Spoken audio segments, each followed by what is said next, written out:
कुछ नहीं करना है तुम्हारा।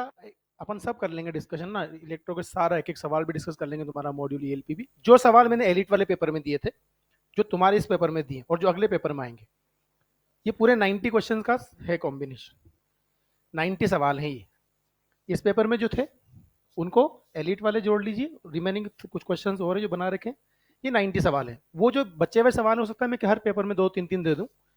इन 90 क्वेश्चंस के आपके पास पेपर अवेलेबल है, सवाल अवेलेबल है, ढंग से अपने रजिस्टर में सोल्व करना है, कंसेप्ट लिखने हैं, और ये एक एक सवाल का कंसेप्ट हमें सोल्व करना आना चाहिए। इनको सीख लिया ना, तुम इलेक्ट्रो का कोई सवाल गलत नहीं करोगे फिर। सारा game potential potential energy dipole पे चलता है, जहां गलती होती है। बाकी तो क्या ही सवाल होता है, क्यूब के सेंटर पर एक से फेस से फ्लक्स पूछो तो तीर मारा क्या, वो तो मुझे पता कर ही दोगे तुम लोग, वो तो सारे सवाल कर दोगे, वो तो बचपन से करते आए हो ना तुम उसमें क्या ही कर लोगे। अच्छा पहले कुछ खास खास डाउट हो तो पूछ लो।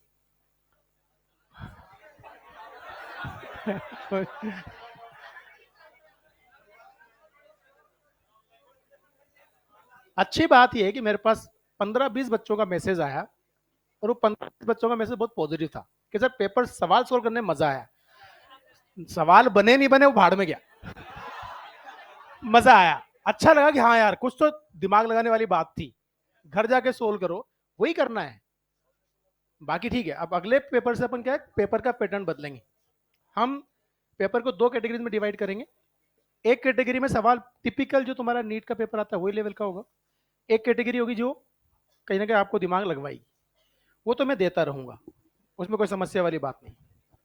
अच्छा मजेदार चीज देखना, अभी एक एक चीज आपको समझाई गई थी वही थी पेपर में थी। अरे अभी देखना, तो सुबह भी की गलत लोगों को गलत फहमी हुई। हाँ बोल।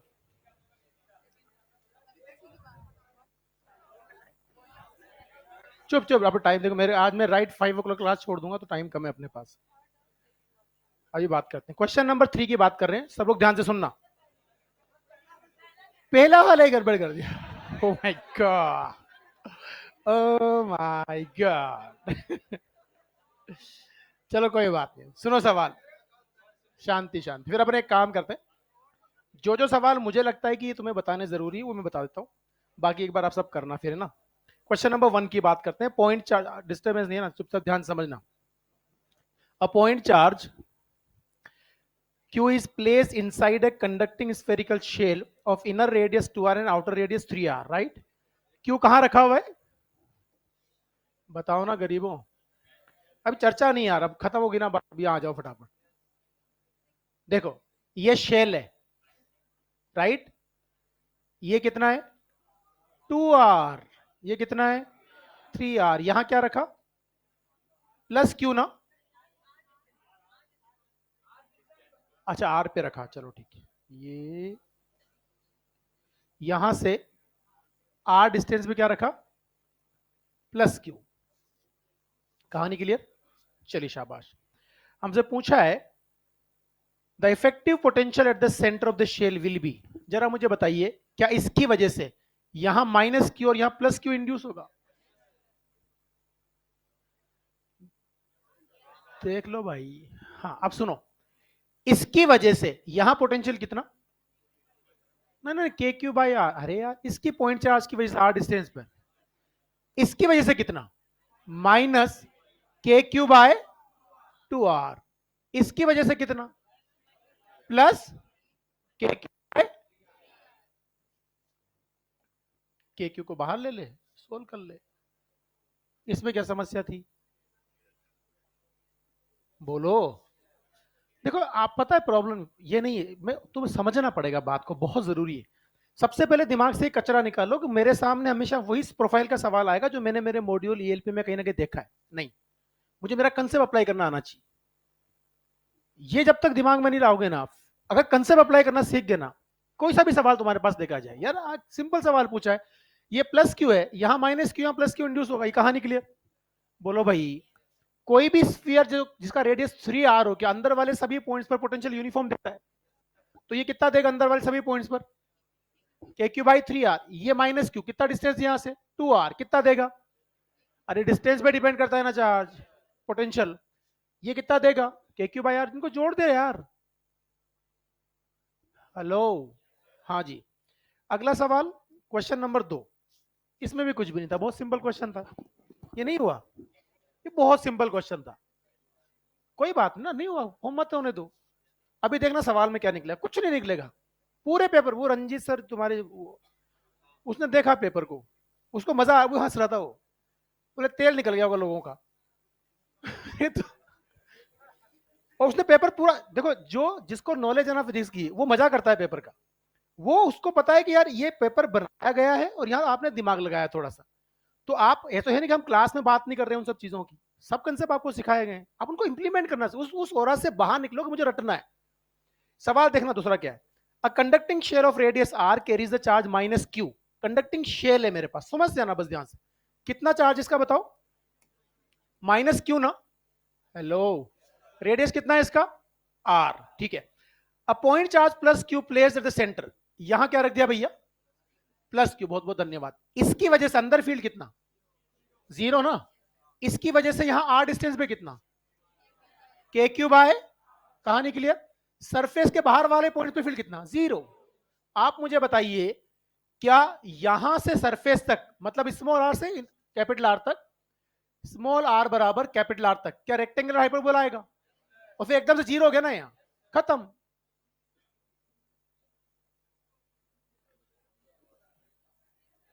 बाहर फील्ड जीरो है ना राजा, बाहर वाले पॉइंट के लिए सारा चार्ज कहां मानोगे, सेंटर पे। माइनस क्यू प्लस क्यू क्या हो गया, जीरो।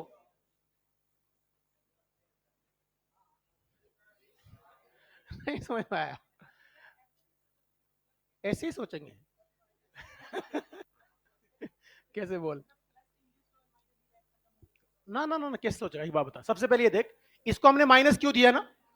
आप मुझे बताओ, ये चलो मान लेते हैं, यहां कितना इंड्यूस किया, माइनस क्यू, बाहर कितना किया, प्लस क्यू ना। बोल, तेरी इंड्यूस चार्जेस का सम तो बेटा जीरो ही होता है ना। आप देखो मेरी बात, सबसे बढ़िया तरीका क्या होता है, आप जहां फील्ड देखना चाहते हो ना, वो गॉसियन सरफेस बना लो। अब बता, इसमें चार्ज इंक्लूज क्या है, इंड्यूस लेगा तो भी जीरो है, इंड्यूस नहीं लेगा तो भी जीरो है। इस सरफेस के बाहर वाले पॉइंट को लेकर कोई भी क्वेश्चन सरफेस बना दो, उसमें चार्ज इनक्लोज कितना है, जीरो ना। तो अंदर फील्ड, बाहर फील्ड क्या होगा, जीरो। मत ले इंड्यूस, तू ले ले इंड्यूस, कोई फर्क नहीं चलने वाला। तो आप सिंपल बात बताओ, यहां से यहां तक क्या सिर्फ इसका फील्ड है, क्या किसी भी चार्ज का जो पॉइंट चार्ज का जो फील्ड होता है उसका ग्राफ ये आता है, ये आता है ना। और जैसे ही सरफेस के बाहर का फील्ड क्या हो गया, जीरो। तो ये वाली लाइन यहां टच करोगी, ये आके खत्म, उसके बाद कोई फील्ड नहीं। मुश्किल था यार, क्या चाहिए मतलब। अब तुम देखना, एक एक चीज मैंने क्लास में समझा रही, एक एक चीज समझा रही थी क्लास में, आगे हाँ। कौन सा प्लस क्यों बच गया बेटा, मुझे बताना तू।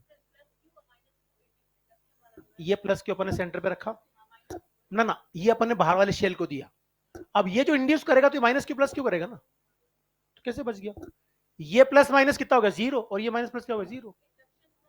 हाँ, बिल्कुल गया साहब, लेकिन बाहर ऑलरेडी माइनस क्यू भी था मैम।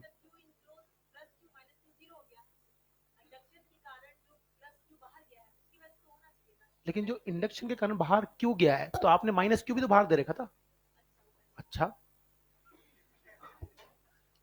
सबसे पहले तो उस गरीब ने यही बोला है कि शेल को माइनस क्यों दिया,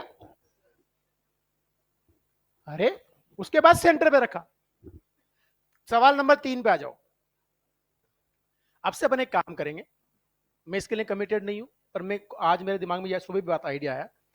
before your test paper I will provide you question sheet of the 50 question and 50 की 2 शीट में अपलोड कर दूंगा उस पर, बढ़िया। और ये क्लियर है, देखो एक बात बताऊं मैं आपको, इलेक्ट्रो ही दिमाग लगाने वाला चैप्टर है, करंट में कुछ नहीं है।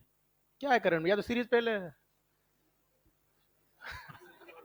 उसमें नेटवर्क कितने बना लोगे आप, हम बनाएंगे नेटवर्क बहुत सारे तुम्हारे साथ। अच्छा, नेटवर्क में बड़ा मजा आता है बनाने में। नेटवर्क में एक समस्या है कि जब टीचर तुम्हारे सामने बनाता है तो तुम्हें पता होता है वो कैसे बना रहा है, कौन सा सीरीज में जुड़ा, अब ये पहले दिख रहा है वो सामने, पर वो आंखें बंद करवा दो तुमसे, भाई आंखें बंद कर ले, पहले मैं बना लूं डायग्राम। एकदम से आंखें खोलोगे तो जंजाल नजर आएगा, वो ये क्या हुआ। तो वो सारा वो सिंपल है, वो मतलब current is very easiest part of, कोई दिक्कत वाली बात ही नहीं उसमें। मेन चैप्टर यही है, जिसने इलेक्ट्रो ढंग से कर लिया ना, वो मैग्नेटिक सब इजी है, फिर कुछ नहीं है।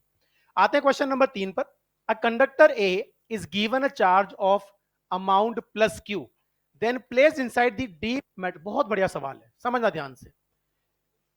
एक सिंपल बात बताओ मुझे, सब लोग इधर देखो, ये याद रखिएगा अच्छे से. ये मेरे पास कंडक्टर है, इसको मैंने चार्ज दिया प्लस क्यू. इसका पोटेंशियल मान लीजिए वी नोट है, रेडियस आर. वी नोट की वैल्यू क्या होगी आप? के क्यू बाय, कहानी क्लियर? बोलो. धन्यवाद. क्या इसके अंदर वाले सभी पॉइंट्स में पोटेंशियल इतना है? चलिए, अनचार्ज कंडक्टर यहां रख दिया. क्या रख दिया? अनचार्ज कंडक्टर. बताइए इसका पोटेंशियल बढ़ा, घटा या उतना ही रहा?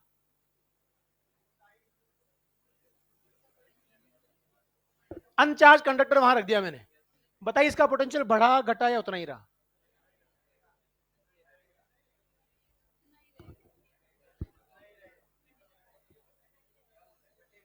क्या होगा? घटेगा. घटेगा. घटेगा. देखो सुनो ध्यान से, क्या यहां माइनस क्यू और यहां प्लस क्यू इंड्यूस होगा? एक बात बताइए, इसके सेंटर से माइनस क्यू का डिस्टेंस ज्यादा है या प्लस क्यू का? क्या potential inversely proportional to R होता है? तो माइनस क्यू का जो यहां पोटेंशियल आएगा वो बड़ा होगा मैग्नीट्यूड में या प्लस क्यू का? तो आप मुझे बताइए, जैसे मान लीजिए 100 वोल्ट था, कितना था? इसकी वजह से यहां माइनस 40 वोल्ट आया, उसकी वजह से प्लस 30 वोल्ट आया, तो ओवरऑल माइनस 10 वोल्ट है ना. तो इसका पोटेंशियल कितना हो गया? 90. इसको मैंने कितना यूनिट मान लिया? 100 यूनिट ना. इसकी वजह से इसको कितना मिला? माइनस 40 यूनिट ना. इसकी वजह से कितना मिला? प्लस 30 यूनिट ना. तो पूरे न्यूट्रल कंडक्टर की वजह से इसको पोटेंशियल नेगेटिव मिला ना. तो इसमें तक ये 10 आ रहा है ना. अब सुनो ध्यान से, एक मजेदार चीज और है. अगर गलती से तो इसकी अर्थिंग कर दे तो ये पूरा पॉजिटिव कहां चला गया? धरती में. अब ये -40 ही देगा ना इसको. तो what is the physics behind it, समझना. मेरे पास एक चार्ज कंडक्टर था, उसके पास मैंने न्यूट्रल कंडक्टर रख दिया, तो इसका पोटेंशियल घट गया. इसकी अर्थिंग कर दूं तो और घट जाएगा. अरे बोलो भाई, कहानी क्लियर? चलिए साहब, अब मुझे बताओ, अगर मैं आपसे कहूं कि मेरे पास कोई भी एक केन इस तरह का, मतलब कोई भी कंटेनर, मेटल कंटेनर, ये लाइक दिस, राइट. हमने एक इंसुलेटिंग थ्रेड लिया और यहां कंडक्टर लटका दिया प्लस क्यू चार्ज देके. बात को समझना ध्यान से. इस प्लस क्यू चार्ज की वजह से इसका कुछ पोटेंशियल होगा ना. क्या इसमें इधर माइनस क्यू, इधर प्लस क्यू इंड्यूस होगा? होगा ना. तो इसका पोटेंशियल बढ़ा या घटा? घट गया. और क्या क्या क्या? कुछ भी. कुछ भी. बहुत क्लियर है ये बात, मैं बोल चुका हूं आपसे क्लास के अंदर, मैं एक एक शब्द क्लास में बोल चुका हूं. ये कागज है ना बेटा, कागज, ये कितनी थिकनेस होगी इसकी? ये मिलीमीटर के ऑर्डर का होता है. कितने के ऑर्डर का होता है? और एटम जो है ना, वो एंगस्ट्रॉम के ऑर्डर का होता है. मतलब एंगस्ट्रॉम समझ रहा है, 10⁻10, ये 10⁻3, 10⁻+7 है इसकी थिकनेस का रेशियो. कुछ समझ में आई बात? 10⁻7 गुना छोटा है एटम इससे. और इलेक्ट्रॉन की बात करूं तो फिर, तो इलेक्ट्रॉन के लिए इसके पास दो सरफेसेस हैं, चार्ज इंड्यूस होगा. कुछ समझ में आई बात क्या हुआ? थिकनेस भाड़ में गई, वो अच्छा खासा मोटा है, उसके लिए सरफेस पे रहेगा चार्ज. तो एक सिंगल लेयर बना ले तो भी चार्ज इंड्यूस होगा, तो भी डिस्टेंस आएगी. ये क्लियर है? अच्छा एक बात बता, ये चार्ज इंड्यूस हो गया, इसके बाद इसको मैंने अर्थिंग कर दिया, क्या पूरा पॉजिटिव ग्राउंड चला जाएगा? बोलो ना यार. अब सवाल पढ़ते रहना. क्वेश्चन नंबर 4 बताने की जरूरत नहीं. Question number 5, volume conservation. ये तो आता होगा? नहीं आता. नहीं आता. सुनो सुनो सुनो सुनो भाई, सुन लो, चर्चा नहीं. ये मेरे पास एक कैपिटल आर रेडियस और प्लस क्यू चार्ज का कंडक्टर है. इसको हमने स्प्रेक से, यार ये बस यही गड़बड़ करते हो बस. हर चीज इंपॉर्टेंट है. एन पार्ट्स में डिवाइड करते हैं, हर एक की रेडियस स्मॉल आर है. अगर एक ड्रॉप का चार्ज प्लस स्मॉल क्यू हो और एन ड्रॉप्स में डिवाइड करते तो क्या चार्ज कंजर्व रहेगा? क्या क्यू बराबर एन टाइम्स ऑफ क्यू होगा? इसका पोटेंशियल जो पहले था, इसका पोटेंशियल वी नोट मान लेता हूं, जिसकी वैल्यू होगी के क्यू बाई कैपिटल आर. चलेगा? यहां एक ड्रॉप का पोटेंशियल स्मॉल वी अगर कंसिडर कर लूं तो उसकी वैल्यू क्या हो जाएगी, के क्यू बाई स्मॉल आर ना। एक बात बताइए, जब आपने इसको इसमें तोड़ा तो क्या पूरा वॉल्यूम कंजर्व रहा? पहले वॉल्यूम कितना था, 4/3 पाई आर क्यूब बराबर times of 4/3 pi small R cube. क्या आर की वैल्यू एन की पावर 1/3 स्मॉल आर मिल गई? क्या ये सच है? अब जरा मुझे बताइए, अगर मैं आपसे जानना चाहूं कि यार बाद वाला जो पोटेंशियल है और पहले वाला जो पोटेंशियल है या एनर्जीज है, यार इसकी एनर्जी कितनी होगी, self energy? KQ² by 2R। बोलो ना यार। एक बार बताइए, V0 = क्या KQ बाई कैपिटल आर है? के क्यू की वैल्यू बता, एन क्यू, आर की वैल्यू बता। एन की पावर 1/3 स्मॉल आर ना। एक बार बता, के क्यू बाई स्मॉल आर क्या वी था? तो V0 = एन की पावर 2/3 वी। 1/3, 2/3 बचा ना? नहीं, 1 - 1/3 क्या होता है? धन्यवाद, नहीं समझ में आया। तो बेटा ये तो पोटेंशियल का रेशियो मिल गया। एक और बात बताओ ना मेरे को, हमने थोड़ा सा खेला था, वो काम की चीज आप याद करो। एक स्फेरिकल कंडक्टर का कैपेसिटेंस क्या होता है? 4 πε0 r। ऐसा था क्या? क्या ये कांस्टेंट है? एक बात बताइए, ये C0 था पहले, आर की वैल्यू इस टर्म में रखो, 4 πε0 इंटू एन की पावर 1/3 स्मॉल आर ना। क्या ये बाद वाली ड्रॉप का कैपेसिटेंस है? अरे 4 πε0 स्मॉल आर ना। तो C0 = एन की पावर 1/3 C। नहीं समझ में आया? नहीं समझ में आया? अरे बोलो ना।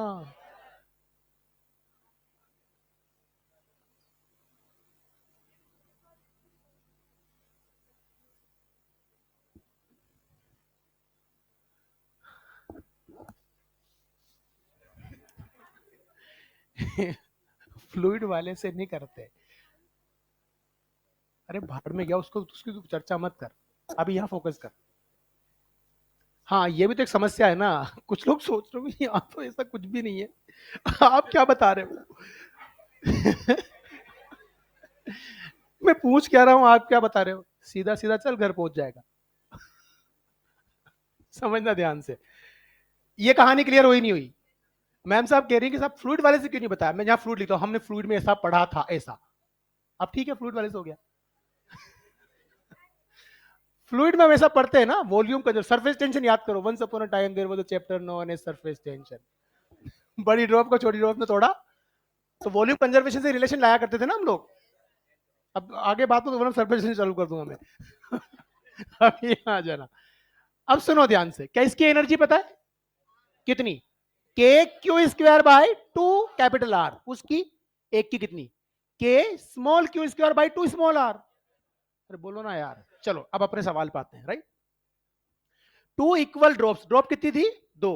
Water having the same similar charge, coulomb, coulomb में चार्ज दे रखा है आपको, from the spherical drop. Considering the drop to be conducting and spherical, the ratio of electrostatic potential energy of the single drop to the combined drop, energy का ratio पूछा है। N की value कितनी होगी? दो ना।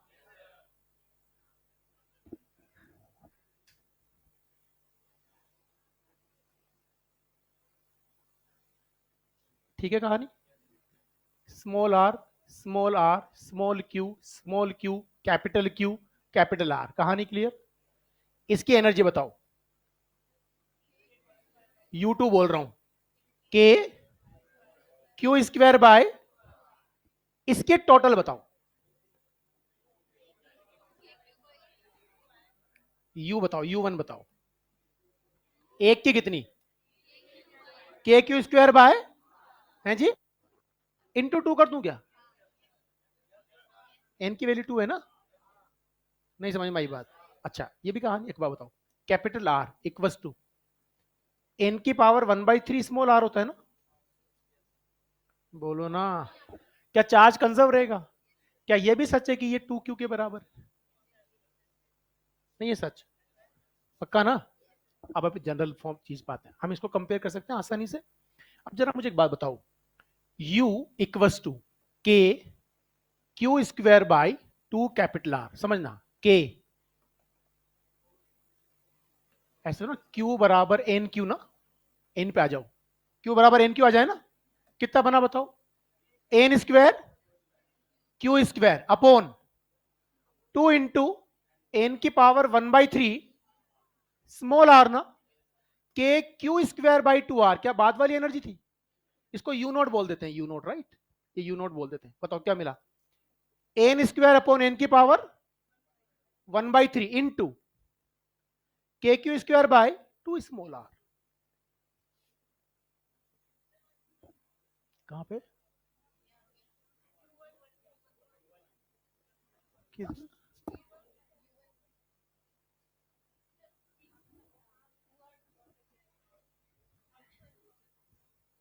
अभी कुछ समझ में आया क्या हुआ, एन दिख रहा है आपको,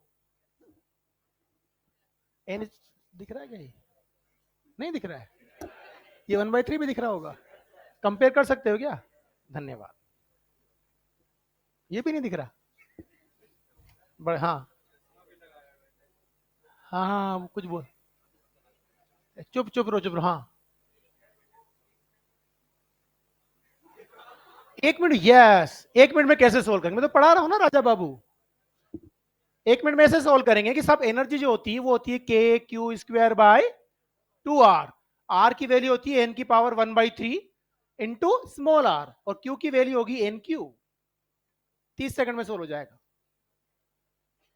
ये मेरा काम थोड़ी है बताना, क्या मैं चार्ज कंजर्वेशन पढ़ा चुका हूं, क्या चार्ज कंजर्व रहेगा, एक ड्रॉप से बहुत सारी ड्रॉप टूट गई या बहुत सारी मिलकर एक बन गई, क्या वॉल्यूम कंजर्व रहेगा, you must be remember these relations, उसने कहा ना फ्लूइड में था,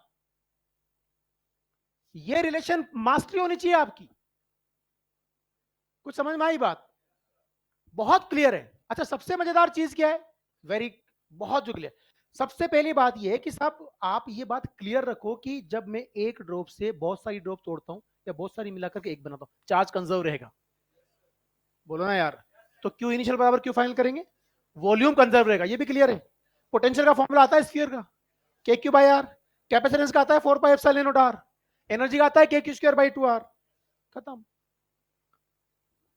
वो तो मेरी कहानी पूरी समझा रहा ना, चार्ज कैसे कंजर्व रहता है, इसके पहले भी अपन ने बात की इतनी सारी चीजें, ये सॉल्यूशन यहां से वहां तक थोड़ी है, आपको ये पता होना चाहिए, आपको चार्ज कंजर्वेशन की कहानी पता होनी चाहिए, आपको एनर्जी का फॉर्मूला पता होना चाहिए, तभी बनेगा ना, वरना नहीं बनेगा। वन मोर थिंग, अब सुनो मैंने क्यों नौटंकी की, आज आपसे पूछ लिया कि एनर्जी का डिफरेंस क्या होगा या एनर्जी का रेशियो कितना होगा या वर्क डन, कुछ भी पूछ ले, क्या एनर्जी बदलेगी टोटल, अरे यार नहीं बदलेगी, पहले कुछ ड्रॉप्स थी उनको मिला के सिंगल ड्रॉप बना दी, पहले वाली टोटल एनर्जी बाद वाली के बराबर होगी क्या, एनर्जी बदलेगी ना, तो इसको तोड़ने जोड़ने में वर्क भी तो करना पड़ता होगा, अरे यार नहीं समझ में आई बात, आप देखो वहां याद करो, वहां वर्क डन होता था सरफेस टेंशन में टी डेल्टा है, याद है कुछ, ये T into A final minus A initial, याद है कुछ, सरफेस टेंशन की डेफिनेशन होती है amount of work done per unit change in area, W बराबर टी डेल्टा ए होता है, याद है कुछ, एक बड़ी ड्रॉप है, क्या है बड़ी ड्रॉप, रेडियस कितना आर, इसको तोड़ दिया बहुत सारे ड्रॉप्स में, आप मुझे बताइए एन ड्रॉप्स का एरिया कितना बनेगा, 8 times of 4 pi small R square ना, इसका एरिया कितना था 4 pi capital R square, surface area बढ़ा रहे हो या कम कर रहे हो, बढ़ा रहे हो, बढ़ा रहे हैं ना, चलो एक बार बताओ फाइनल एरिया कितना बनेगा, T N times of 4 pi R square minus ये कितना 4 pi capital R square, hello, एक काम करो इसको आर स्क्वायर से मल्टीप्लाई आर स्क्वायर से डिवाइड करो, 4 पाई आर स्क्वायर कॉमन ले लूं क्या, क्या बना बताओ जल्दी से, 4 pi R square into T, शाबाश, यहां बताओ क्या मिला, small R square by into N ना, एक बार बताओ क्या आपको ये पता है आर बराबर एन की पावर 1/3 स्मॉल आर, क्या स्क्वायर कर दूं, समझना, W equal to 4 pi R square T, अब बताओ क्या यहां एन है, into small R square by capital R square कितना,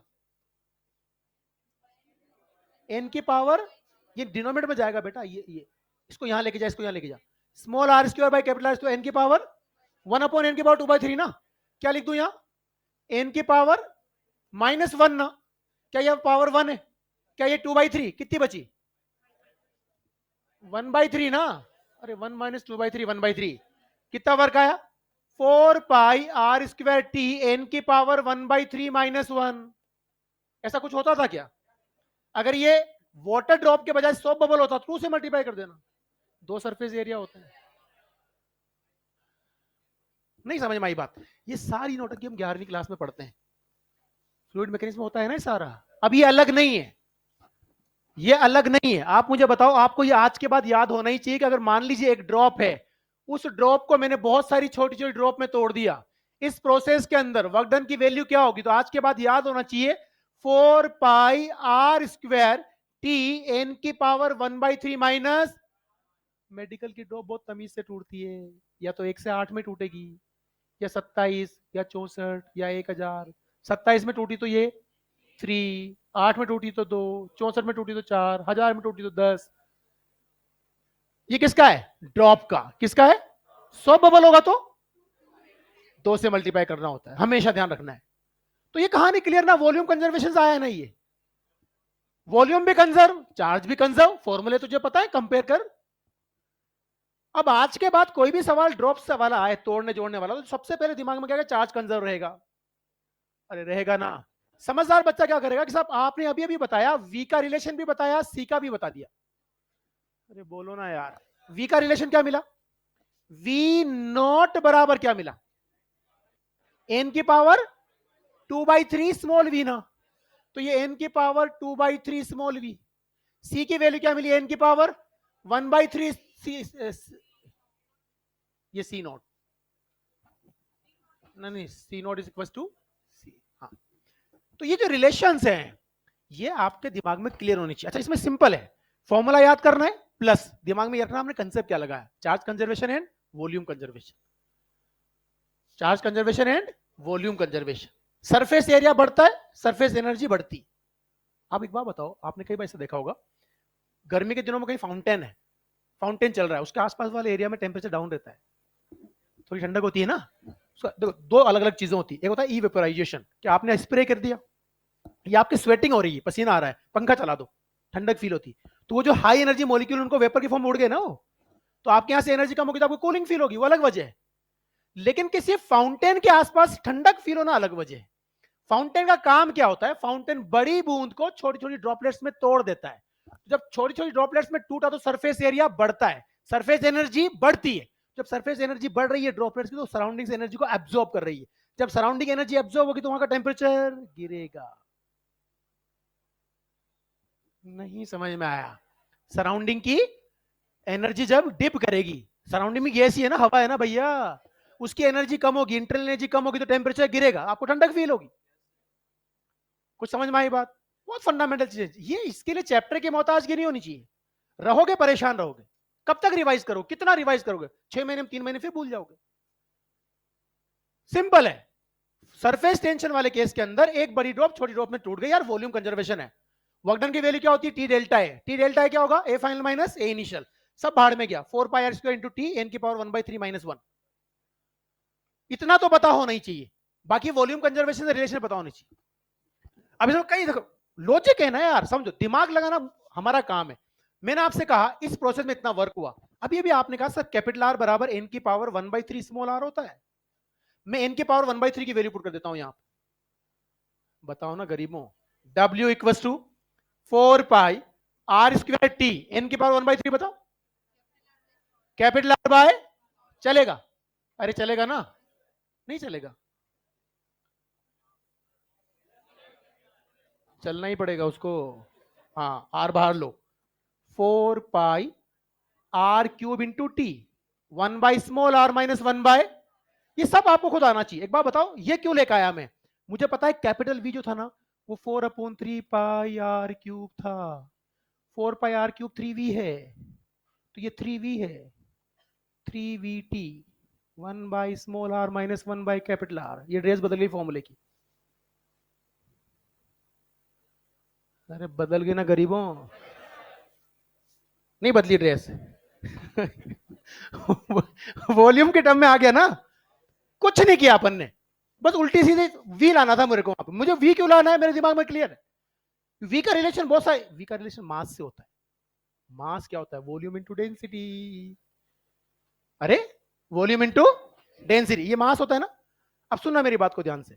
अभी अभी हम टेम्परेचर की बात कर रहे थे। सरफेस एरिया बढ़ेगा, सरफेस एनर्जी बढ़ेगी, टेम्परेचर बदलेगा, बदलेगा ना। जहां भी टेम्परेचर बदले वहां फॉर्मूला लगता है एम एस डेल्टा थीटा। क्या लगता है? अगर वो आपसे कहे बेटा चेंज इन टेम्परेचर बता दे, तो क्या करेगा? M S delta theta. M की वैल्यू रो इंटू वी है, यहां का वी रवाना कर देना, टेम्परेचर आ गया चेंज। नहीं आया? आ गया ना। ये जैसे ही जहां भी वो चेंज इन टेम्परेचर की बात करेगा ना, वहां वर्क हमेशा किसके बराबर? M S delta theta. ये delta theta change in temperature है, ये कैलोरी में आता है, याद करो। जे से मल्टीप्लाई होगा, मैकेनिकल इक्विवेलेंट हीट। याद है कुछ? कैलोरी को जूल, जूल कैलोरी बड़ी यूनिट है या जूल? कैलोरी बड़ी यूनिट है या जूल? कैलोरी ना। 1 कैलोरी इक्वल्स टू 4.1 जूल ना। नहीं समझ में आई बात? 4.2 ले लें अप्रोक्सीमेटली, तो उस कन्वर्जन फैक्टर को यूज करके जूल में लेके आओ, बराबर करो, इंक्रीज इन टेम्परेचर आ गया। कोई सा भी सवाल, धरती घूम रही है यार, धरती घूम रही है, एंगुलर मोमेंटम कितना? आई ओमेगा। रोटेशनल काइनेटिक एनर्जी कितनी? Half I omega square. धरती को आप अचानक रोक दिया आपने, तो उसकी काइनेटिक एनर्जी खत्म, कितनी? Half I omega square. Heat में चली गई, टेम्परेचर कितना बढ़ा? हाफ आई ओमेगा स्क्वायर बराबर एम एस डेल्टा थीटा। नहीं समझ में आई बात? कोई सा भी, ये ऐसे रटना नहीं है, दिमाग में क्लियर रखना है। जहां कहीं भी एनर्जी बदल रही है, वो जाने वाली एनर्जी अगर हीट में जा रही है तो एम एस डेल्टा थीटा से कंपेयर करोगे। कैलोरी को जूल, जूल को कैलोरी में बदलना मत भूलना, वरना हम कितना रट लेंगे। आई होप कहानी क्लियर हो गई होगी। तो ये जो चर्चा की है ना, अब ये पता होना चाहिए। स्फेरिकल कैपेसिटर का कैपेसिटेंस कितना बताया था? 4 पाई एप्सिलॉन नॉट आर, याद होना चाहिए। 4 pi epsilon naught R. 4 pi epsilon naught constant है, जिस फैक्टर से रेडियस बदलेगी उसी फैक्टर से कैपेसिटेंस बदलेगा। आर की पावर आर बराबर आर की पावर 1/3, तो सी बराबर एन की पावर 1/3 में आएगा ना। बना लो आराम से, नहीं बढ़े? बढ़ जाना। Question number 6। हाँ जी। अच्छा, एक जगह तुम्हारी किस्मत सही निकली, एक सवाल में आंसर की करेक्शन है। हाँ, अभी बताऊंगा, वहां तक पहुंचे तो सही पहले। अभी आएंगे आएंगे वहां पे। ये रहा, ये बगल में इसने इस तेरा भी, तेरे क्या किया था इसमें? क्वेश्चन नंबर 8 तेने 4th किया है, तो फिर इसे गलत कैसे किया भाभी?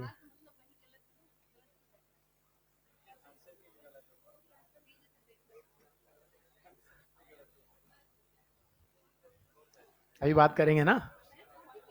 तेने 4th ही किया है? हाँ, 4th गलत है। नहीं, इसमें क्या है, सुनो सुनो, अभी मैं बात करूंगा इसके, पहले आते हैं क्वेश्चन नंबर 6 पे। अच्छा सवाल है वो, सुनना ध्यान से। क्वेश्चन नंबर 6 बन गया था क्या ये? गड़बड़ नहीं हुआ ना इसमें तो? अरे हुआ, हो गया था पक्का। 6 6। सुनो सुनो सुनो, अरे सुनो ना, ये कंडक्टर, अरे रुक जाओ ना, ये कंडक्टर, ये कैविटी। गरीबों रुक जाओ, यहां क्या रखा हुआ है? क्यू नॉट, शाबाश। अच्छा, बाहर में गया क्यू नॉट अभी, यहां रखा हुआ है क्यू। अब बताओ, उल्टा चलते हैं। यहां फील्ड कितना? 0 ना।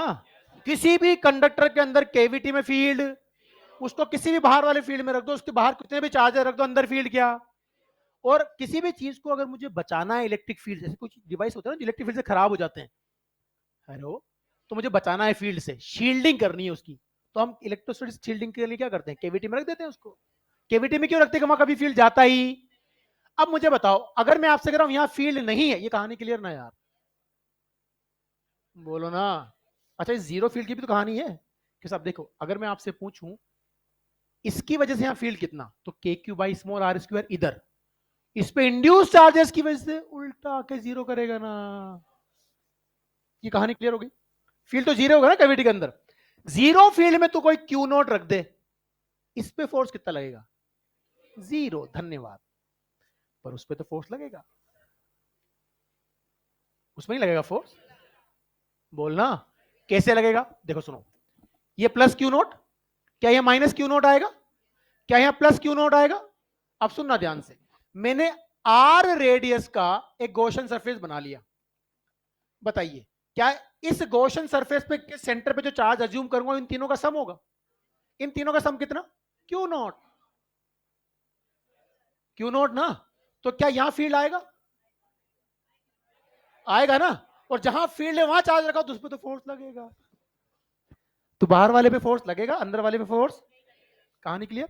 अब दूसरी चीज समझना, आगे समझना, ये मेरे पास एक कंडक्टर है, इसके अंदर एक केविटी है, अब सुनिएगा ध्यान से, इसको मैंने एक्सटर्नल फील्ड में रख दिया यार, क्या रख दिया, अंदर फील्ड कितना है, जीरो, बहुत बहुत धन्यवाद।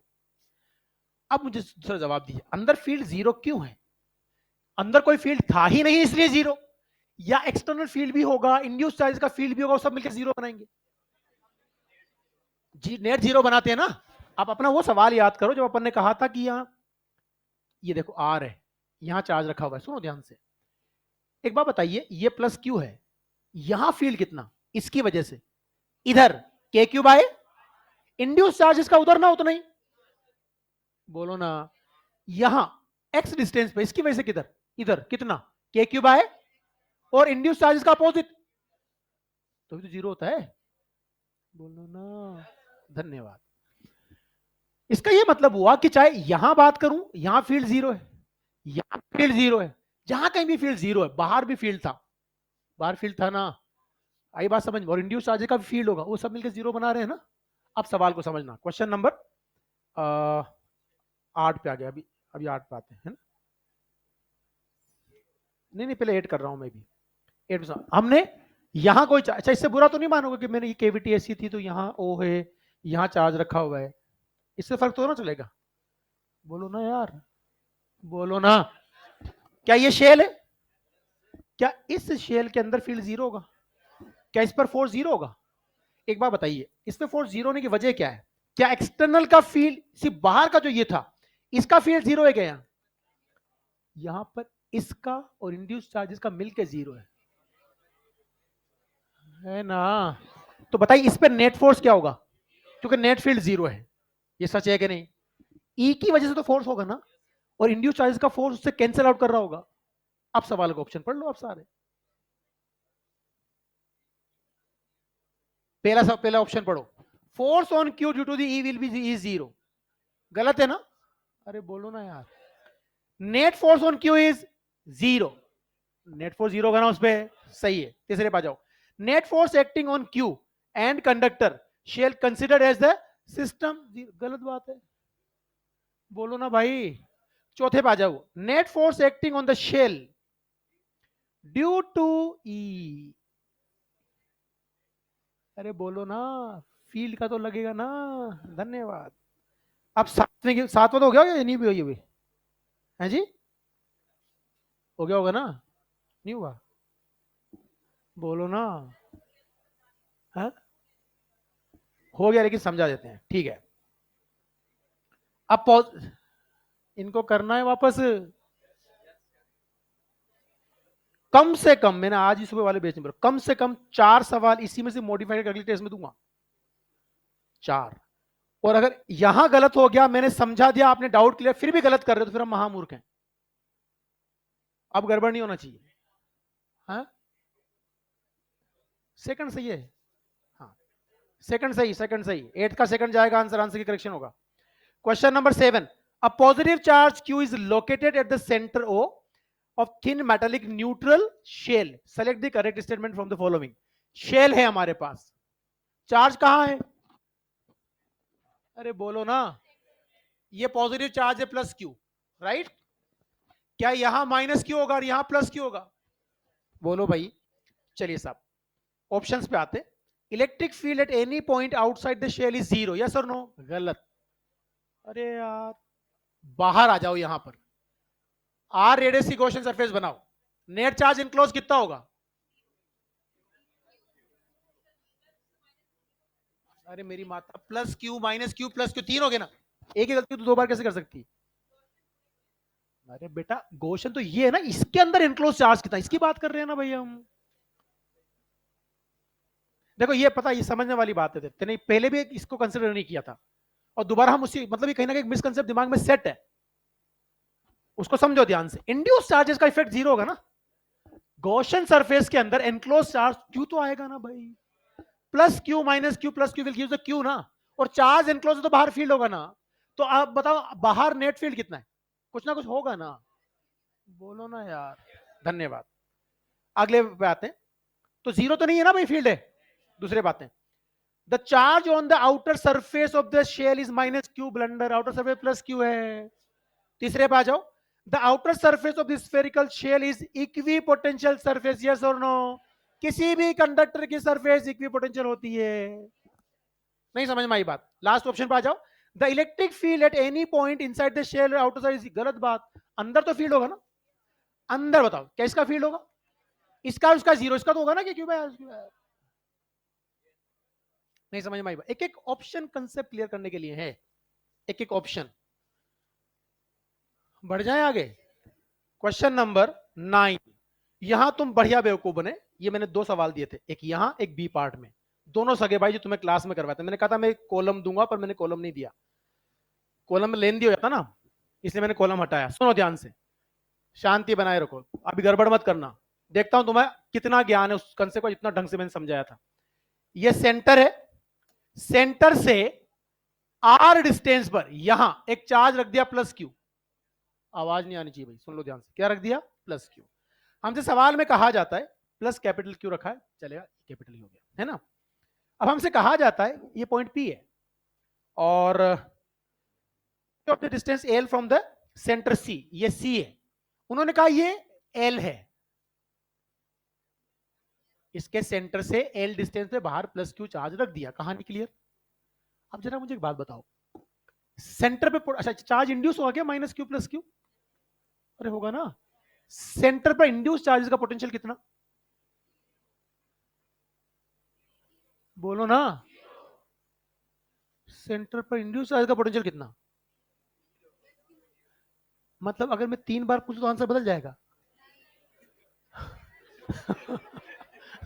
यार पहली बार में बोला जीरो, मैंने दोबारा पूछा तो कुछ लोगों ने जीरो कुछ, और तीसरी बार जब मैं पूछ रहा हूं तो यार इंड्यूस चार्जेस का डिस्टेंस तो बराबर है ना सेंटर से, तो जितना माइनस क्यू का होगा उतना ही प्लस क्यू का, सेंटर पे पोटेंशियल सिर्फ उसकी वजह से, कितना, के क्यू बाय आर ना, उसको मैं के क्यू बाई एल लिख सकता हूं क्या, बदलना मत, 1/4 पाई एप्सिलॉन नॉट एल, और ये क्यू चलेगा।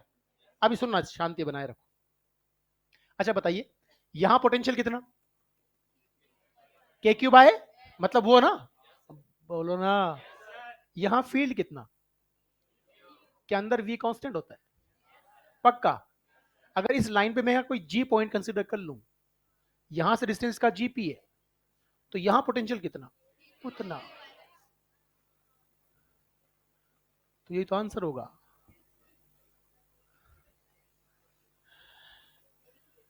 हेलो, ये नहीं आंसर आया ना। अच्छा सुनना ध्यान से, अब हमने इसको कैसे समझा था, मैंने आपसे कहा था अंदर ई जीरो तो वी कांस्टेंट, कितना वी कांस्टेंट अंदर, के क्यू बाई एट ना, फिर मैंने कहा था ये आर अगर है तो आर रेडियस की आर्क बनाओ, इस पॉइंट का उससे डिस्टेंस कितना, के क्यू बाई एल, तो उसकी वजह से आप पोटेंशियल कितना, के क्यू बाई एल, तो इंड्यूस चार्ज कितना, जीरो। इस आर्क के हर पॉइंट पर इंड्यूस चार्जेस का जीरो, क्योंकि उसका पोटेंशियल इस आर्क के हर पॉइंट पे के क्यू बाई एल है और नेट भी के क्यू बाई एल ही है। अब सुनना ध्यान से, हम एक काम करते हैं, मैं दो पॉइंट कंसिडर करता हूं, ये x1 डिस्टेंस पे, ये x2 डिस्टेंस पर। अब आप कहोगे कि सब ये मान लीजिए P1 और ये P2 है, P2 का पोटेंशियल कितना, K Q by L equals to, इसकी वजह से कितना, K Q by X, plus कुछ इंड्यूस का आएगा ना, अरे net potential K Q by L in हर पॉइंट पर, इसकी वजह से पोटेंशियल कितना है, वहां से डिस्टेंस x2 हो गई ना, कुछ इंड्यूस का आएगा ना, तो v इंड्यूस का कितना, K Q by L minus के क्यू बाई एक्स टू ना। अब सुनो ध्यान से, ये जो आर्क है, उस आर्क के हर पॉइंट का डिस्टेंस इससे कितना है? एल ना। तो जब यहां एल रखोगे तो ये जीरो हो जाएगा ना। तो इंड्यूस चार्ज का पोटेंशियल इस आर्क पे कितना? जीरो। हेलो। तो उस आर्क के हर पॉइंट पे जो पोटेंशियल वो क्या क्यू बाई एल है ना। अगर एक्स का वैल्यू छोटा हो किससे? एल से, तो बेटा ये वैल्यू बड़ी हो जाएगी ना, तो ये नेगेटिव मिलेगा। मतलब इस आर्क के अंदर वाले ये जो डोमेन है उसके हर पॉइंट का एक्स से छोटा होगा एल से। तो इस वाले डोमेन में इंड्यूस चार्ज का पोटेंशियल नेगेटिव और इस डोमेन में पॉजिटिव। यहां तो आजा, क्या x1 की वैल्यू एल से बड़ी है? तो ये वैल्यू छोटी, तो नेट वैल्यू पॉजिटिव आएगी ना। तो इस आर्क के इधर वाले डोमेन के हर पॉइंट पर इंड्यूस चार्ज का पोटेंशियल नेगेटिव होगा, इसमें क्या होगा? इस आर्क में इंड्यूस चार्ज का जीरो, और अंदर वाले सभी पॉइंट्स पर net potential K Q by L. नहीं समझ में आया? बहुत बहुत धन्यवाद आपका।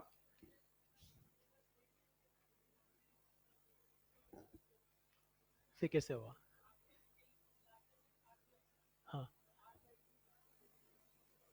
ना ना ना, 16/64।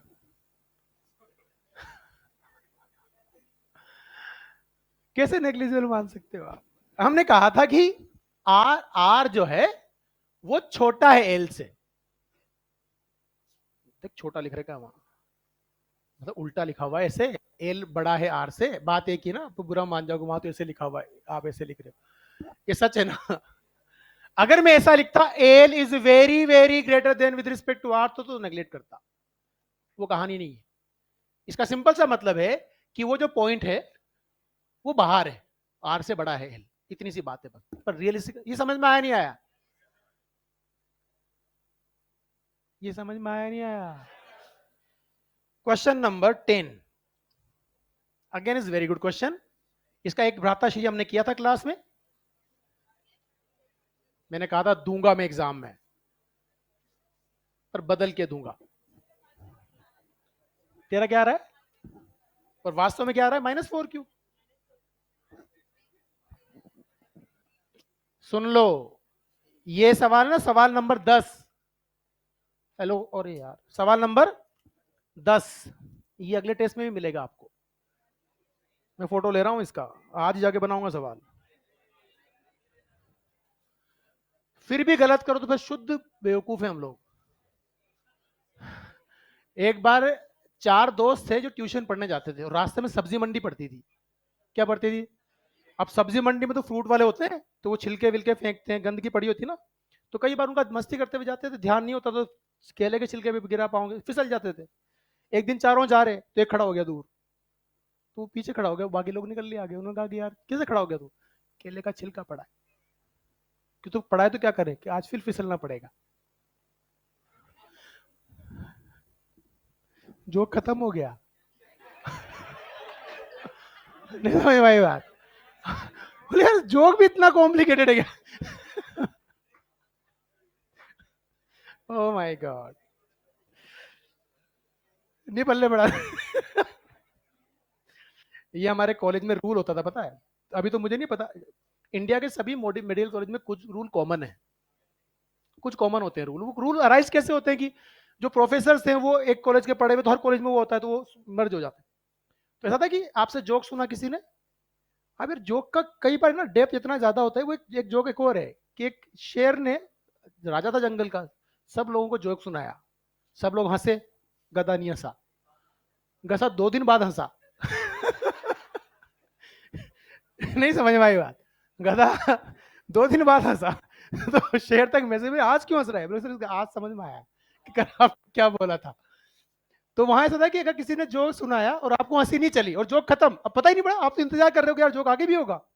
जोक खत्म तो आप हाथ खड़ा कर दो, मतलब जोक खत्म हो चुका है। अब खुद दिमाग लगाओ कि था क्या।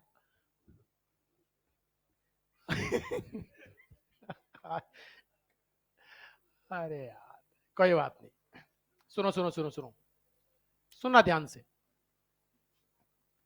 ये हमारे पास शेल है ना, अच्छा सवाल है, बहुत बढ़िया।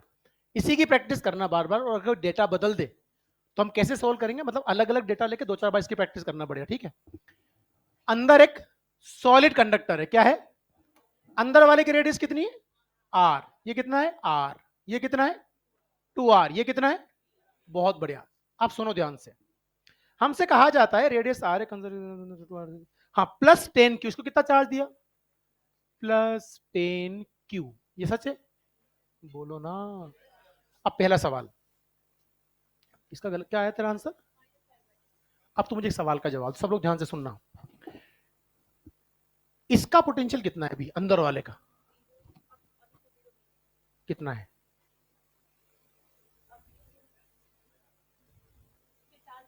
हाँ हाँ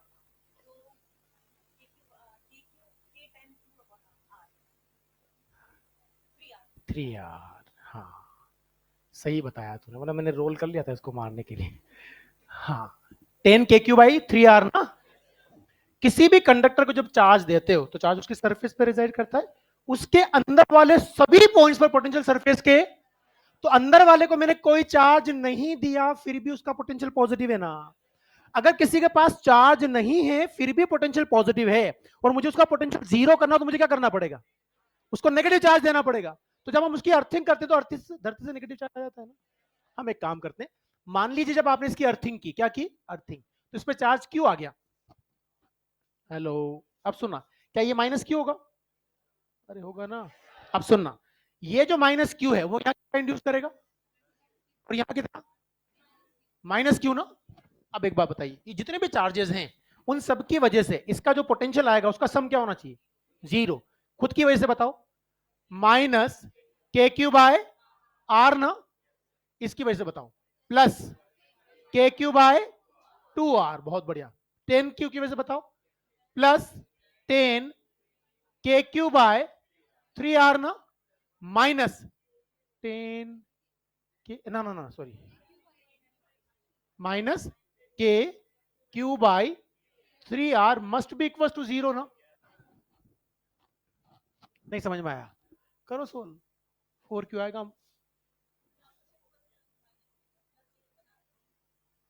अगर तू प्लस लेके बनाएगी तो उसका सम जीरो कर देना, तो प्लस माइनस मत ले, अपना आप आंसर आएगा। पहली बात तो मैंने चीख चीख के क्लास में समझाया था, क्लास में नहीं समझाया था क्या, किसी को चार्ज आपने नहीं दिया, किसी को चार्ज आपने, सुनो तो सुन लो ध्यान से वापस, ये कह रही कैसे पता लगा। एक बात बताओ, ये मेरे पास एक स्फीयर है, मैंने इसको कोई चार्ज नहीं दिया ना, मैंने यहां प्लस क्यों रख दिया, इसका पोटेंशियल पॉजिटिव नेगेटिव या जीरो, धन्यवाद। अब मैं चाहता हूं कि इसका पोटेंशियल जीरो हो जाए, तो आप इसको नेगेटिव चार्ज दोगे या पॉजिटिव, इसका मतलब जब मैं इसकी अर्थिंग का पोटेंशियल जीरो हो जाएगा तो अर्थ से इसमें नेगेटिव चार्ज आ जाएगा ना। हम कैसे बोलते हैं, इसने यहां माइनस क्यू इंड्यूस किया होगा, यहां प्लस क्यू इंड्यूस किया होगा, जब अर्थिंग कर दी तो पूरा पॉजिटिव कहां चला गया, ये कहानी क्लियर। ऐसे में अकल लगा सकता हूं कि ये मेरे पास कंडक्टर था, यहां माइनस क्यू रखा हुआ है, यहां कितना होगा बताओ, प्लस क्यू, यहां कितना हुआ, अर्थिंग करने पर ये ग्राउंड में जाएगा ना, तो प्लस बचेगा ना इस पे। फिर आप ऐसे बोल सकते हो कि साहब देखिए इसका नेट चार्ज जीरो है, इसकी वजह से पोटेंशियल नेगेटिव हो गया। अब किसी के पास चार्ज नहीं है फिर भी नेगेटिव पोटेंशियल है, अगर उसका पोटेंशियल जीरो करना तो उसको मुझे पॉजिटिव चार्ज देना पड़ेगा। आप मुझे बताओ, इससे पहले वाले सवाल में यहां हमने इसको कोई चार्ज नहीं दिया हुआ था ना, पर इसके चार्ज की वजह से इसका पोटेंशियल पॉजिटिव था। अब इसका पोटेंशियल जीरो कब होगा, जब इस पे नेगेटिव चार्ज आएगा, अरे बोलो ना। तो क्योंकि मैंने नेगेटिव पहले ही मान लिया, तो वहां जब आप क्यू को सोल्व करोगे तो जो क्यू की वैल्यू आएगी वो मैग्नीट्यूड आएगा, अरे यार वो क्या आएगा, एलसीएम लो कितना मिलेगा, देखो ये 6 कर लो, 6 3, तो ये 6 हो गया ना, अरे बोलो, ये कितना हो जाएगा 20, तो ये भी 6 हो गया, और ये 2 तो ये भी हो गया 6। अब ये 6 इधर 0 बन गया ना, ये कितना है बताओ, -6kq -2kq कितना बना, minus -8kq +3kq +20kq equal to 0, के भी हटा दो आप, तो -8 +3 कितना बना, माइनस, तो -5q बराबर 20q ना। नहीं समझ में आई बात, आ गया रिजल्ट आपका, बढ़ जाएं, बहुत बहुत धन्यवाद। क्वेश्चन नंबर 11, एकमात्र सबसे आसान सवाल जो एक बार में हो गया होगा, ये भी गलत था। हाँ, पिन होल ने परेशान किया। ये पिन होल का मतलब क्या होता है? ओ माय गॉड, एक डिस्क के लिए उस पे पिन से होल कर दिया, that is called as pin hole. ये तो पिन होल होता है। अरे एक बात बताओ, एक डिस्क थी ऐसी। अच्छा एक बात बताओ, रिंग है, रिंग रिंग, सुनो गरीबों, ये रिंग है। रिंग को चार्ज दिया क्यू, सेंटर में फील्ड कितना? जीरो। फिर मैंने एक रिंग और रखी, उसको चार्ज दिया, सेंटर में फील्ड कितना? ऐसे रिंग बनाते जाओ बनाते जाओ बनाते जाओ, सबका फील्ड सेंटर पे क्या आएगा? अगर एक डिस्क थी जिसके यहां छोटा सा होल है, क्या डिस्क को हम बहुत सारी रिंग से बना हुआ मान सकते हैं? क्या हर रिंग का फील्ड यहां जीरो होगा? तो क्या नेट फील्ड जीरो होगा? तो अजर्शन भी ट्रू है, रीजन भी ट्रू है, वो एक्सप्लेन भी करता है। Now we have to discuss the question number 12। मैंने चुपके से बोला था। यस। नहीं, मैंने पिछली का चुपके से बोला था कि इक्विलिब्रियम का मतलब क्या होता है। कुछ लोगों ने बोला नेट फोर्स का जीरो होना, तभी इधर से आवाज आई थी कि सर नेट फोर्स और नेट टोर का जीरो होना। नेट फोर्स और नेट, सुनो ध्यान से, मैंने पूछा इक्विलिब्रियम, मैंने थोड़ा कहा ट्रांसलेटरी या रोटेटरी इक्विलिब्रियम। मैंने क्या कहा? इक्विलिब्रियम। इक्विलिब्रियम का मतलब नेट फोर्स का, नेट टॉर्क भी जीरो होना चाहिए। समझ में आ गई बात? नेट फोर्स क्या? जीरो। नेट टॉर्क भी क्या? जीरो। उसको क्या बोलते हैं? इक्विलिब्रियम। अगर नेट फोर्स जीरो है तो वो ट्रांसलेटरी इक्विलिब्रियम है, नेट टॉर्क जीरो है तो वो रोटेशनल इक्विलिब्रियम। कहानी क्लियर? एक बात बताइए, सबसे बदतमीज फ्रिक्शन कौन सा होता है? रोलिंग। वो भी होता है। अब मैं ये चीज जरूर बताऊंगा यहां पर, क्योंकि ये तुम्हें कोई नहीं बताएगा। तुम्हारा रोटेशन हो गया? हाँ, तो जो भी आएगा वो भी नहीं बताएगा, ये तय है। ठीक है, तो मैं बता देता हूं, शांति से सुनना। दो इक्वेशन होती है न्यूटन लॉज ऑफ मोशन की। F net, F net equal to क्या लिखा जाता है? M A. Tau net equal to क्या लिखा जाता है? I alpha. इतनी सी बात है बस। क्या हमें ये आता है? मतलब आज के बाद तो आता है ना। एफ नेट बराबर एम ए, टो बराबर आई अल्फा, आज के बाद तो आता है भाई। I moment of inertia ring का कितना होता है? M R square. डिस्क का half M R square, hollow sphere 2/3 M R square, solid sphere. अब एक काम करते हैं, एक कागज दे दे मुझे, याद रखना अभी 5 मिनट में सारा मोमेंट ऑफ इनर्शिया खत्म हो जाएगा। और क्या? एक बात बताओ, जो दिखेगा वही बोलेगा। मैं तेरे से बोल रहा हूं, जो दिखेगा वही बोलना है।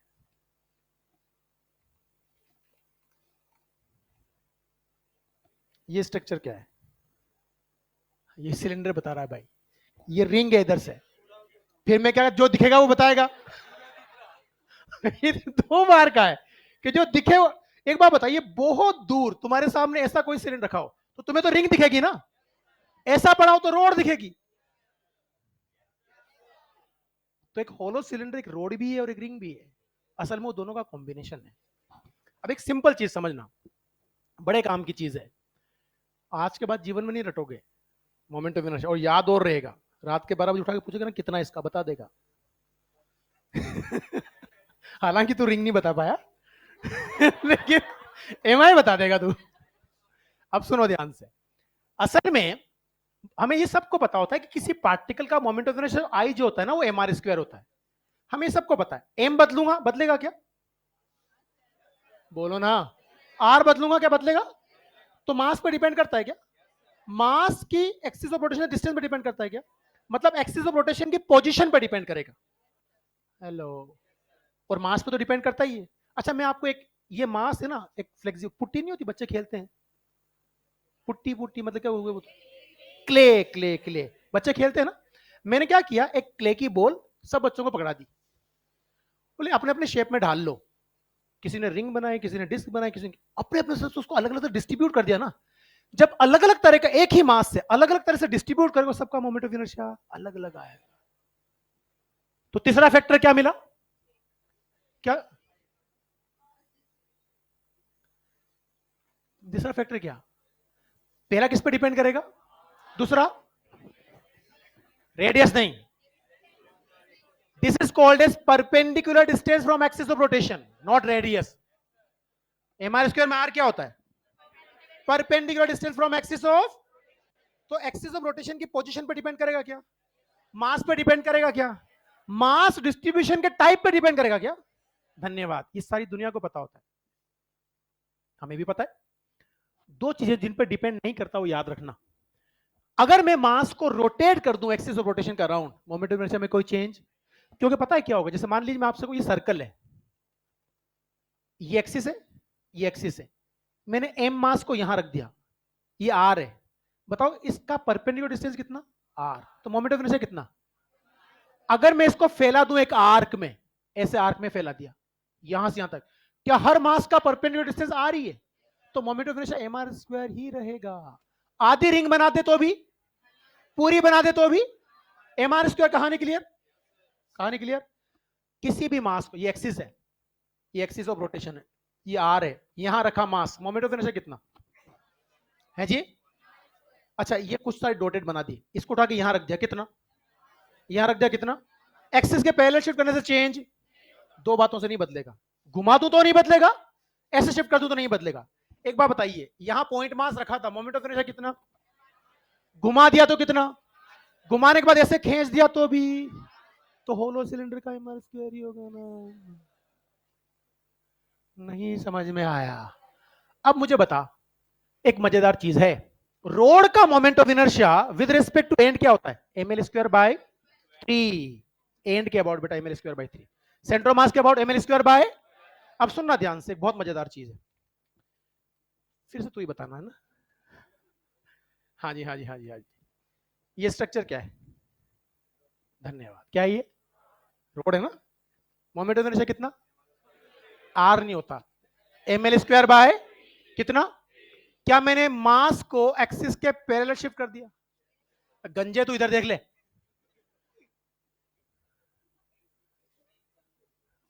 वो मस्त बिजी है पेज पलटने में, नहीं मिलेगा वहां कुछ भी। यार, अरे यार,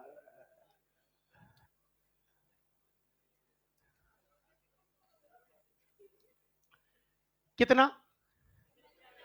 अभी कितना था? एक्सेस के पहले शिफ्ट करने से कोई चेंज। अब प्लेट बन गई ना, तो प्लेट का एंड के about M L square by, अगर ये ए था तो M A square by, M A square by 12, M A square by, ये बी था, M B square by, M B square by 12, M A square by 12। Perpendicular axis theorem, I X plus I Y बराबर I Z, कितना? M A square plus B square by 12।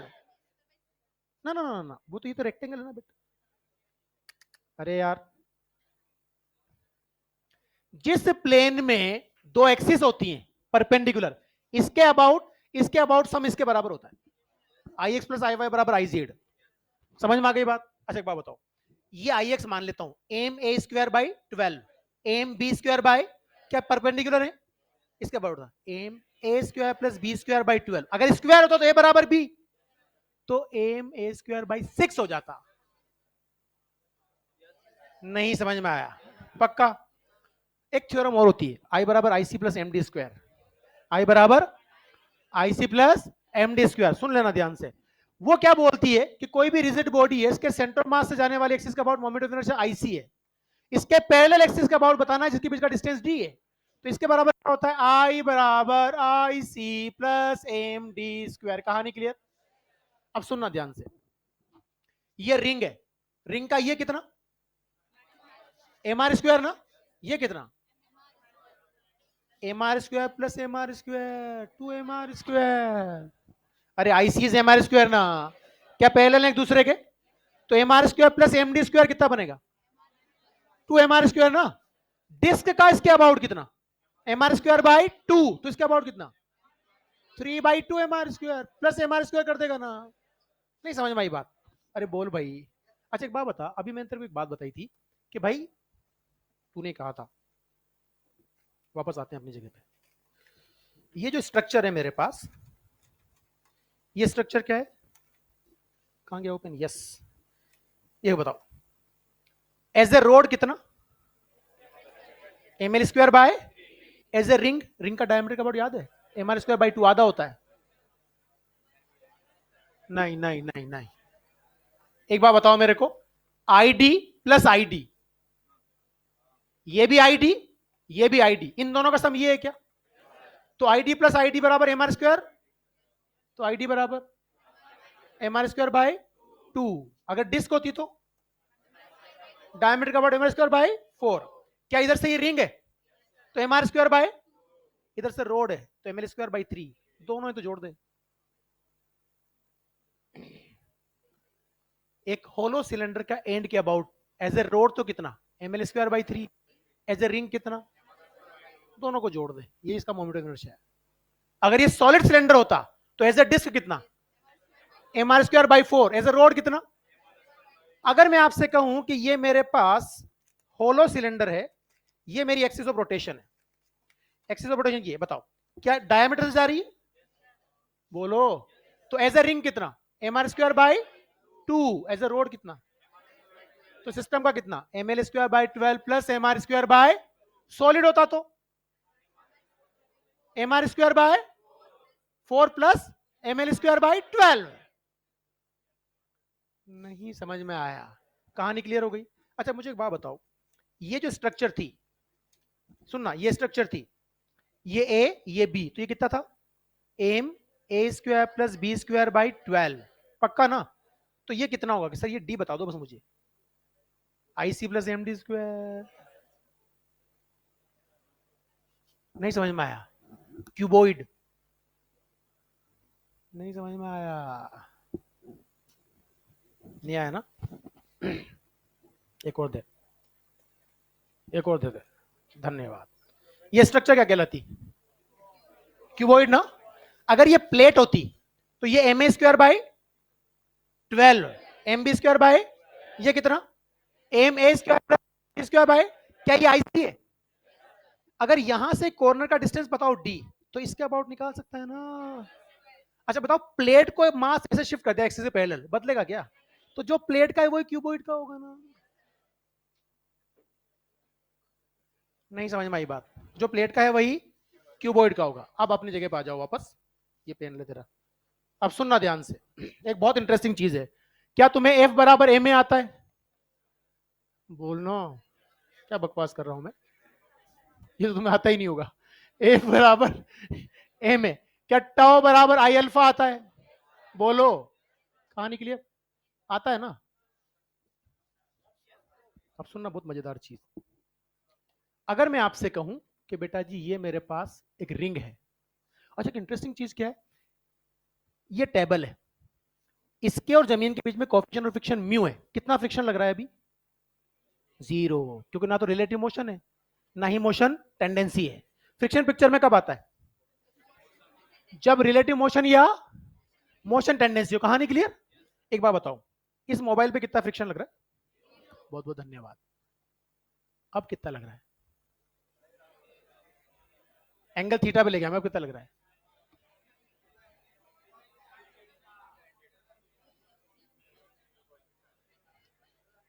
जोर से बोलो, बहुत बढ़िया, मजा आ गया, मैं समझ में आ गया। एक जना बोलो, हाथ खड़ा करो कि कौन बता रहा है, अभी किसी की आवाज नहीं आई। वीएम जी, ये गलत है, एम जी साइन थीटा, जो अवेलेबल है वो लगे, ये जरूरी। Mu M G cos theta is limiting friction, mu N होता है ना, तो इंक्लाइन प्लेन पे नॉर्मल कितना होता है, एम जी। तो बेटा यहां available friction mu M G cos theta है, ये मैक्सिमम वैल्यू अवेलेबल है। अच्छा एक बात बता, मेरे को ये रेस्ट पे है मोशन में, रेस्ट पे ना, डाउन टू द प्लेन कितना फोर्स लग रहा है, एम जी, किससे बैलेंस्ड है, फ्रिक्शन से। नहीं समझ में आया? अभी सुनना ध्यान से, नहीं गिरेगा तेरा मोबाइल तो चिंता मत करना, if you believe in physics. अच्छा फ्रिक्शन कितना, अभी कितना, अभी कितना, एम जी, अभी कितना, अभी कितना, अभी कितना, अब mu M G cos theta. और मजेदार चीज पता है क्या, ये कांस्टेंट स्पीड चल रहा है, तो mg sin theta becomes equals to mu mg cos theta. The angle is called as angle of repose. नहीं समझ में आई बात? तो जब दोनों को बराबर करो तो tan theta बराबर mu आ जाता है, नहीं आता है? आ जाता है ना tan theta। तो मजेदार चीज क्या है कि अगर मैं इस ऑब्जेक्ट को यहां रखूं और इधर फोर्स लगाऊं तो जिधर फोर्स लगा फ्रिक्शन पक्का उसके अपोजिट ही आएगा। रोलिंग बहुत बदतमीज है। अब सुनना ध्यान से, एक बहुत इंटरेस्टिंग चीज है। ये रिंग है, क्या है ये? गड़बड़ मत करना, सुनना, मैं 2-3 लोगों पे ध्यान है मेरा। देखो पता है, जो लोग क्लास में समझ रहे होते हैं ना, वो बाहर आके कुछ भी पूछे तो अच्छा भी लगता है। नहीं समझ में आई बात? जिनका ध्यान नहीं या इंस्टॉलमेंट में समझ रहे हैं, मैं दो बातें मुझे मजा आया, ध्यान से सुनी मैंने, उसके बाद मैंने कुछ और सुना मेरे दोस्त से। तो किस्तों में भुगतान से फिजिक्स समझ में नहीं आती। Every concept interconnected. सुनो ध्यान से, मैंने इस पे यहां फोर्स लगाया रिंग पर एफ, और ये प्योर रोलिंग कर रही है। क्या कर रही है? आपने जीवन काल में ऐसा कभी किया? नहीं किया। तुम तो वीआईपी हो ना, वो गांव के बच्चे तो पहिया चला। तो आप लगातार हाई फ्रीक्वेंसी के साथ, ये आइडिया मजेदार चीज है, वो प्योर रोलिंग करता है व्हील। आपने डंडा मारा, एक इंपल्स ट्रांसफर कर रहे हो आप लगातार, और उसकी फ्रीक्वेंसी बहुत ज्यादा कर दूं तो उस सिस्टम को बोलते हैं ABS, anti brake locking system, जो कार्स में आता है। कार में वही होता है, वो अलग कहानी, पहले यहां जाओ। अगर ये प्योर रोलिंग हो रहा है, क्या हो रहा है? ये लास्ट कंसेप्ट है, प्योर रोलिंग हो रहा है। मान लो सेंटर ऑफ मास का एक्सेलरेशन ए है, प्योर रोलिंग के लिए वी बराबर क्या होता है? ओमेगा आर, याद रखिए क्या होता है। और ए बराबर क्या होता है? Alpha R. ग्राउंड पे प्योर रोलिंग की शर्त ये होती है, ग्राउंड पर प्योर रोलिंग के लिए वी बराबर क्या होना चाहिए, और ए बराबर क्या होना चाहिए? ए बराबर अल्फा आर, वी बराबर, धन्यवाद, ये ए था, और इसके अबाउट अल्फा ही आया। तो क्या ए बराबर अल्फा आर होना चाहिए? क्या फ्रिक्शन आएगा नीचे? ये रफ है, किधर आएगा? बताओ, तुम्हारी मर्जी में, इधर बोलो ना। धन्यवाद, आपने बोला पीछे, हमने फ्रिक्शन लगा दिया पीछे, एफ चलेगा। बताइए, इस बॉडी पर नेट फोर्स कितना?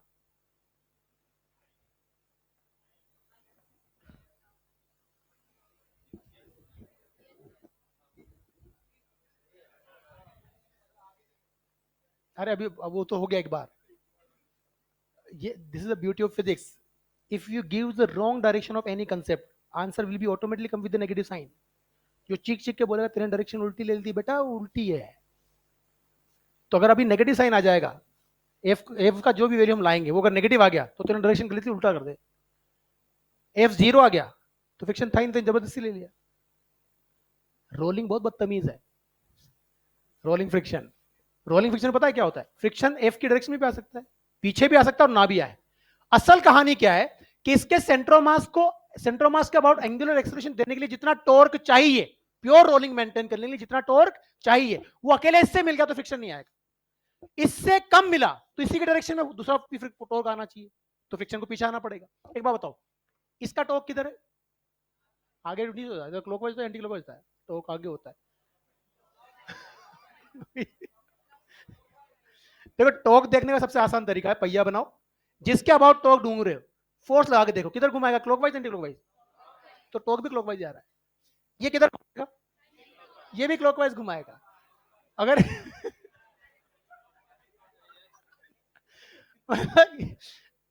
कहां से लाते हो इतना टैलेंट? अगर एक प्लस है तो अगला प्लस हो सकता है ना, 3 बार लगातार प्लस नहीं हो सकता। ये प्लस तो अगला पक्का। वो सचिन तेंदुलकर वाली बात है ना, वो जब पहली बार 16 साल की उम्र में पाकिस्तान खेलने गया, तो वो रणजी मैच जब खेलते ऐसा होता था क्या, किसी ने एक बाउंसर मारा, दूसरा बाउंसर मारा, तीसरा यॉर्कर आती है पक्का।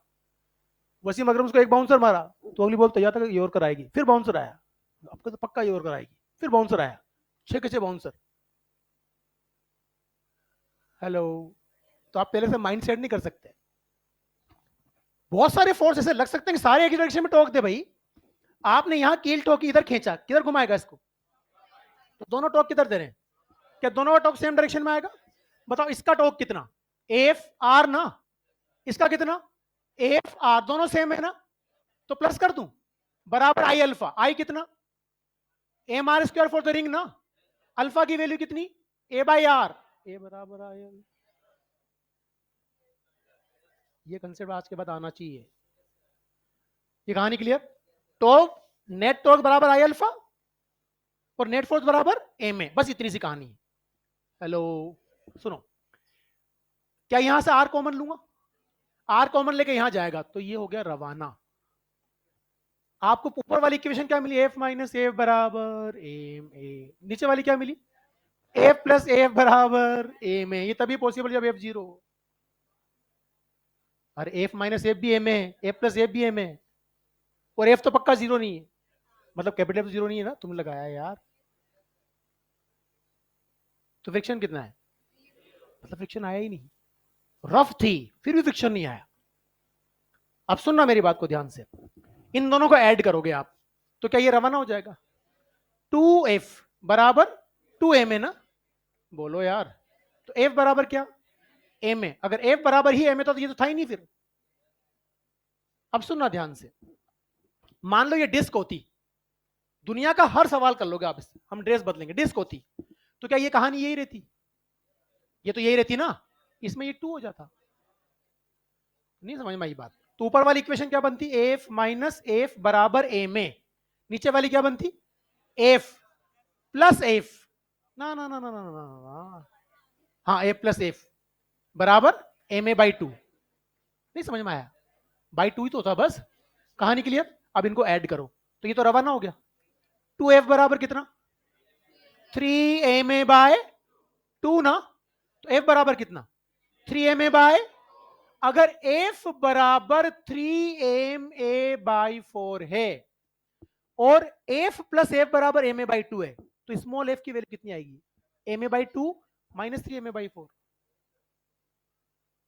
माइनस ma बाई 4 ना। नहीं समझ में आया? नहीं समझ में आया? अच्छा पक्का f की बात वैल्यू समझ में आ गई ना? 3ma बाई 4 आ गई ना। अगर ये 3ma बाई 4 आ गई, कितनी आ गई? 3ma बाई 4, और यहां कहीं भी आप वैल्यू यहां रख दो, वैल्यू स्मॉल f की वैल्यू निकालना चाहता हूं तो ma बाई 2 माइनस f, तो ma by 2 minus 3ma by 4 is what? Minus ma by 4। मतलब तेरे डायरेक्शन उल्टी ली थी, फ्रिक्शन उधर आएगा। नहीं समझ में आया? फ्रिक्शन उधर आएगा, ये अपने आप आंसर देगा। इस हर जगह एक ही तो काम करेगा। अच्छा मान ली होलोस्फीयर होता तो ये एम आर स्क्वायर बाई 2 के बजाय 2 बाई 3 M R square, solid sphere होता 2 बाई 5, बाकी सारी इक्वेशन सेम बनती ना। तो कहानी क्या है? टॉ बराबर आई अल्फा, एफ बराबर एम है। ये कहानी क्लियर? अब मुझे एक सवाल का जवाब दो। मेरे पास दो बॉल्स है और ये भी बॉल है ना, ये किसी सेपरेशन पर रखी थी, इनको चार्ज वार्ज दे रखा है आपने ना, प्लस क्यू प्लस क्यू। इनके सेंटर्स ये थे, क्या फोर्स ऑफ रिपल्शन इधर लगेगा? फोर्स ऑफ रिपल्शन इधर लगेगा, ये रफ सरफेस पर रखी हुई थी, इससे फ्रिक्शन इधर दे रखा है एफ, इसका फ्रिक्शन भी इधर दे रखा है एफ। अगर ये रफ सरफेस पे रुकी हुई है तो क्या एफ बराबर एफ होना चाहिए? बोलो। तो अगर एफ बराबर एफ है तो इस पे नेट फोर्स क्या है? Translatory equilibrium. पर सेंटर ऑफ मास के अबाउट इसका टॉर्क क्या है? जीरो। इसका तो टॉर्क आएगा। अरे यार, सेंटर ऑफ मास के अबाउट इसका टॉर्क कितना है? जो सेंटर ऑफ मास से गुजर गया उसका टॉर्क जीरो हो गया ना, इसका टॉर्क तो आएगा ना। तो इस पर नेट फोर्स क्या है? जीरो, क्योंकि ये इसके बराबर है। नेट टॉर्क क्या है? Non zero, F into R ना। तो नेट फोर्स जीरो है पर नेट टॉर्क जीरो। तो आप ऐसा बोल सकते हो ये ट्रांसलेटरी इक्विलिब्रियम में है पर ये रोटेशनल इक्विलिब्रियम में। नहीं समझ में आई बात? कहां गया पेपर? वो ये रहा। अब सवाल को समझ लें। क्वेश्चन दिया है, two rigid identical and uniformly charge non conducting spheres with the same charge are placed on the sufficiently rough surface. Sufficient मतलब इतना रफ है कि उसको स्लिप होने नहीं देगा। कहानी clear? Then spheres must be in equilibrium, spheres must be in equilibrium, must be in equilibrium मतलब ट्रांसलेटरी भी होनी चाहिए और रोटेटरी भी होनी चाहिए। आगे क्या लिखा हुआ है देखो ध्यान से, statement 2, if net force on the point charge is zero then it is in equilibrium. Net force zero होने से नहीं, नेट टॉर्क भी जीरो होना जरूरी है जी। मैं होता तो सही था, मैं में तो फिर आ गई ना कहानी, मैं कहानी आ गई ना। अच्छा ठीक है, थैंक यू सो मच।